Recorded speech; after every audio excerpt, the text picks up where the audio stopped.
नेपालको भूमि लिपुले कालापानी र लिम्पियाधुरामा थप विवाद सिर्जना गरे भारतले ठूलो मूल्य चुकाउनु पर्ने।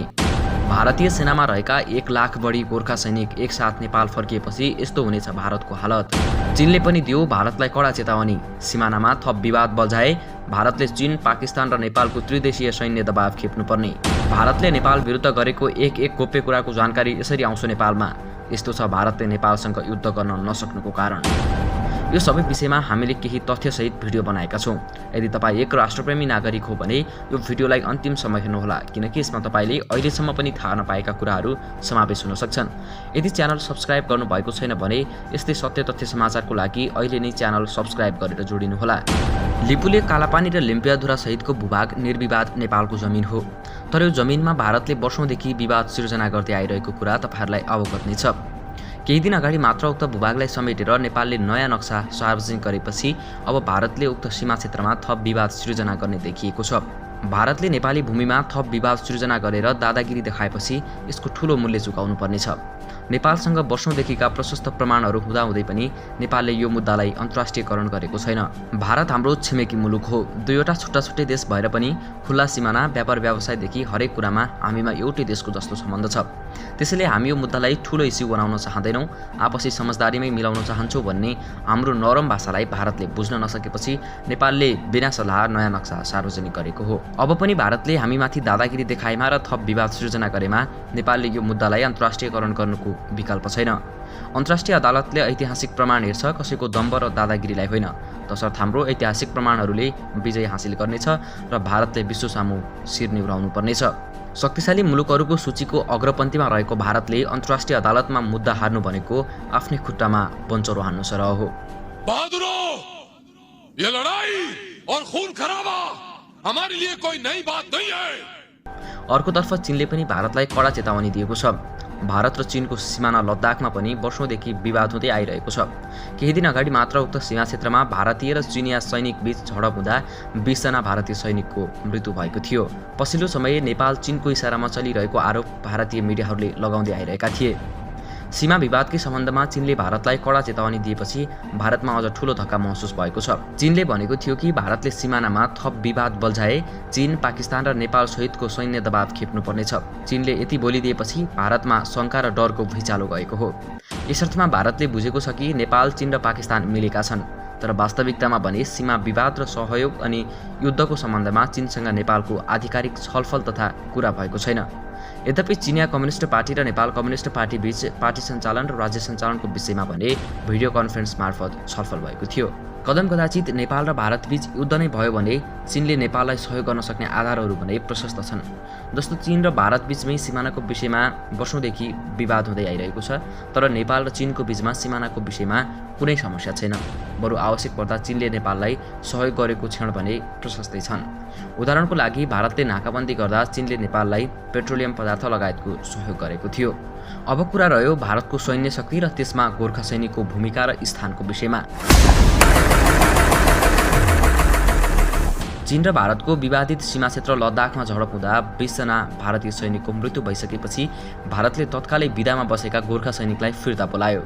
यसको एकमात्र कारण हो लद्दाखमा भएको विवादमा गोर्खा सैनिकलाई अगाडि लगाउन, अर्थात् चीनसँग भिडाउन। भारत र चीनको सीमारेखा लाइन अफ एक्चुअल कन्ट्रोलको 2 किलोमिटर यताउति फायर खोल्न मिल्दैन, तर उक्त एलएसीमा बेला बखत झडप हुने गरेको छ। केही दिन अगाडि भएको झडपमा पनि उक्त क्षेत्रमा फायर खोलेको थिएन। चीनले अन्य आइडिया मार्फत केही भारतीय सैनिकहरूलाई मार्यो र केहीलाई नियन्त्रणमा लियो।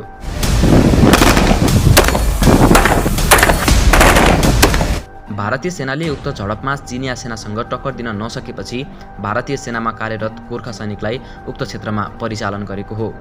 वर्षौंदेखि बहादुरीको इतिहास बोकेको गोर्खा सैनिकले चिनिया सैनिकलाई बिना हात हतियार परास्त गर्न सक्छ भन्ने सोचेर नै विदामा रहेका गोर्खा सैनिकलाई फिर्ता बोलाएको हो। गोर्खा सैनिक गोरिल्ला वारको हिसाबले विश्वको सबैभन्दा शक्तिशाली सेना हो। गोरिल्ला वार भन्नाले आमुन्ने सामुन्ने अर्थात् फेस टु फेस हुने लडाईँ हो, जसमा गोर्खा सैनिक विश्वकै सबैभन्दा शक्तिशाली हो। त्यसको प्रत्यक्ष फाइदा भारतले उठाइरहेको छ। यति मात्र होइन, यसअघि पनि भारत र पाकिस्तानको विवादित सीमा क्षेत्र जम्मू कश्मीरमा गोर्खा सैनिकलाई नै जिम्मा दिने गरेको थियो। त्यसैगरी लद्दाखमा पनि गोर्खा सैनिकलाई नै जिम्मा दिने गरेको थियो। जुन जुन क्षेत्रमा विवाद सिर्जना हुन्छ, जुन जुन क्षेत्रमा युद्ध गर्नुपर्ने हुन्छ, त्यस ठाउँमा गोर्खा सैनिकलाई जिम्मा दिने गरेको इतिहास छ। तर अहिले आएर भारत तिनै नेपाली गोर्खा सैनिकको आडमा नेपालमाथि धावा बोलिरहेको छ। भारतले यो कुरा कहिले सोचेको छैन होला, आफ्नो ज्यानको बाजी थापेर इमान्दारीपूर्वक पटक पटक भारतलाई जोगाइदिने गोर्खा सैनिक हो। भारतले यो कुरा पनि सोचेको छैन होला, आफ्नो देशलाई जोगाएर राखेका 1 लाख गोर्खा सैनिक फिर्ता भयो भने आफ्नो देशको हालत के हुन्छ भनेर। कदम कदाचित नेपाल र भारतको युद्ध नै हुने भयो भने भारतमा कार्यरत 1 लाख गोर्खा सैनिकले के नेपाली सेनालाई गोली चलाउँछन्? नेपाल आमाको छाती हो नेपाली सेना, के नेपाल आमाको छातीमा गोली चलाउँछन्? कदापि चलाउँदैन। बलभद्र कुँवर, अमरसिंह थापा, भक्ति थापा जस्ता वीर पुर्खाको रगत ती एक गोर्खा सैनिकको नसामा बगेको छ। ती गोर्खा सैनिकले श्रम बेचेका हुन्, आफ्नो आमालाई बेचेका होइनन्। हामी त आफ्नो जिम्मेवारीप्रति वफादार हुन्छौँ। हामीले भारतको पक्षबाट कुनै तेस्रो मुलुकसँग लड्दा पनि आफ्नो कर्तव्य सम्झिन्छौँ र आफ्नो कर्तव्यबाट पछि नहटी लड्छौँ। बल बुद्धि प्रयोग गर्छौँ, सके जितेर आउँछौँ, सकेनौँ हाँसी ज्यान दिन्छौँ। यो सब हाम्रो इमान्दारिता हो। हामीले त्यति गरे बापत ज्याला पाउँछौँ अनि त्यो ज्याला नेपाल पठाउँछौँ, आफ्नो अन्य काम गर्छौँ। अब अर्को महत्त्वपूर्ण कुरा, के भारतले नेपालसँग युद्ध गर्न नै सक्दैन त? हो, अवश्य सक्दैन। किन सक्दैन त? किनकि भारतीय सैनिकमा 1 लाखभन्दा बढी नेपाली सन्तान छन्, वीर गोर्खाली छन्। के नेपाल भारत युद्ध हुने भयो भने ती 1 लाख गोर्खा सैनिकले नेपाल विरुद्ध गोली चलाउँछन्? कदापि चलाउँदैन। यदि युद्धको स्थिति नै सिर्जना भयो भने ती 1 लाख गोर्खा सैनिक सबै फिर्ता आउँछन्। यदि कोही आउन सक्ने अवस्था भएन भने नेपाल सरकारले फिर्ता ल्याउनुपर्छ। सकेसम्म त नेपालले अहिले नै भारतमा कार्यरत 1 लाख गोर्खा सैनिकलाई फिर्ता ल्याउनु उपयुक्त हुन्छ।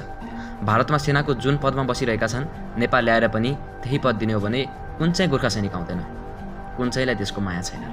यसरी भारतमा कार्यरत 1 लाख गोर्खा सैनिकलाई फिर्ता बोलायो भने नेपाली सेना विश्वको शक्तिशाली सेनाको अग्रपन्थीमा आउनेछ र हाम्रो लागि भारतसँग युद्ध गर्न कुनै समस्या हुने छैन।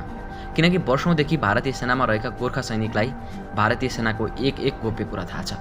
भारतीय सेनाले युद्धमा कुन रणनीति अपनाउँछन्, कस्ता हात हतियार प्रयोग गर्छन्, कहाँ र कसरी लुकेर युद्ध गर्छन् भन्ने सबै कुरा गोर्खा सैनिकलाई थाहा छ र नेपाली सेनाले त्यही अनुसारको तयारी गर्यो भने भारतीय सैनिकलाई परास्त गर्न अथवा हराउन कुनै कष्ट गर्नुपर्ने छैन। जसरी बिना आधार भारतीय मिडियाहरू भुकिरहेका छन्, त्यसैगरी भारत सरकारले पनि नेपाल विरुद्ध बोल्यो भने, अर्थात् लिपुले, कालापानी र लिम्पियाधुराको विषयमा थप विवाद सृजना गर्यो भने गोर्खा सैनिक फिर्ता आउनेछन् अनि भारतले सोचे जस्तै हामीलाई चीन र पाकिस्तानले पनि सहयोग गर्नेछन् र भारतले त्यसको सामना गर्नुपर्नेछ। अन्ततः डराएर फेरि नेपालसँग वार्ताबाटै सीमा विवाद टुङ्ग्याउन भनेर हात जोड्नेछ। त्यसैले लिपुले, कालापानी र लिम्पियाधुराको विषयमा भारतले थप विवाद सृजना गरे नेपालले यथाशीघ्र भारतीय सेनामा कार्यरत 1 लाख बढी सैनिकलाई फिर्ता बोलाउन आवश्यक देखिन्छ। यदि भारतले युद्धकै बाटो रोजेमा, सिमानामा बल प्रयोग गर्न खोजेमा नेपाली सेना, सशस्त्र प्रहरीले त्यसको प्रतिरोध गर्नुपर्नेछ।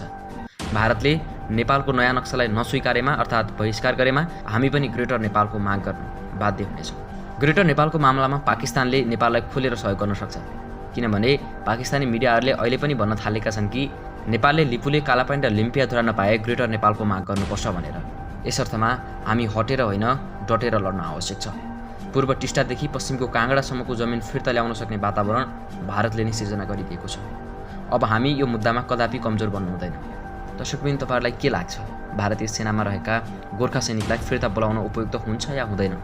अनि हामीले ग्रेटर नेपालको माग गर्न उपयुक्त हुन्छ या हुँदैन? तपाईँको विचार कमेन्ट बक्समा राख्नुहोला र यो भिडियो मन पर्यो भने अवश्य सेयर गरेर साथ दिनुहोला। हामी आउनेछौँ यस्तै नयाँ भिडियोको साथमा। त्यतिन्जेलसम्मको लागि मलाई पनि बिदा दिनुहोस्। यदि च्यानल सब्सक्राइब गर्नुभएको छैन भने अहिले नै सब्सक्राइब गरेर जोडिनुहोला।